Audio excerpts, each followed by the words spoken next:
சென்னை டாஸ்மாக் தலைமை அலுவலகத்தில் கடந்த மாதம் அமலாக்கத்துறை சோதனை நடத்தியது. சோதனைக்கு பின் அறிக்கை வெளியிட்ட அமலாக்கத்துறை டாஸ்மாகில் 1000 கோடி ரூபாய் ஊழல் நடைபெற்றுள்ளதாக தெரிவித்தது. இந்நிலையில் மாநில அரசின் அனுமதியின்றி நடத்தப்பட்ட சோதனையை சட்டவிரோதமானது என அறிவிக்க கோரியும் அமலாக்கத்துறையின் விசாரணைக்கு தடை கோரியும் சென்னை உயர்நீதிமன்றத்தில் தமிழக அரசு மற்றும் டாஸ்மாக் நிர்வாகம் சார்பில் மனுக்கள் தாக்கல் செய்யப்பட்டன.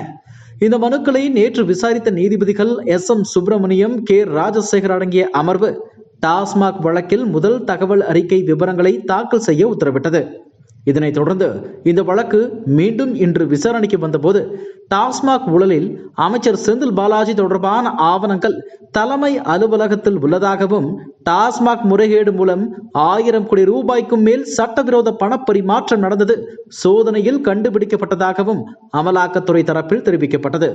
மேலும் டாஸ்மாக் ஊழியர்கள் லஞ்சம் வாங்கியதாக முதல் தகவல் அறிக்கையில் உள்ளதாக கூறிய அமலாக்கத்துறை குறிப்பிட்ட முறையில்தான் விசாரணை நடத்த வேண்டுமென நீதிமன்றம் உத்தரவிட முடியாது என்றும் வாதிட்டது.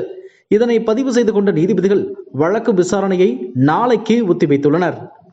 இதுபோன்ற செய்திகளை மேலும் தெரிந்து கொள்ள எங்களது யூடியூப், Facebook மற்றும் Twitter ஆப்களை சப்ஸ்கிரைப் செய்யவும்.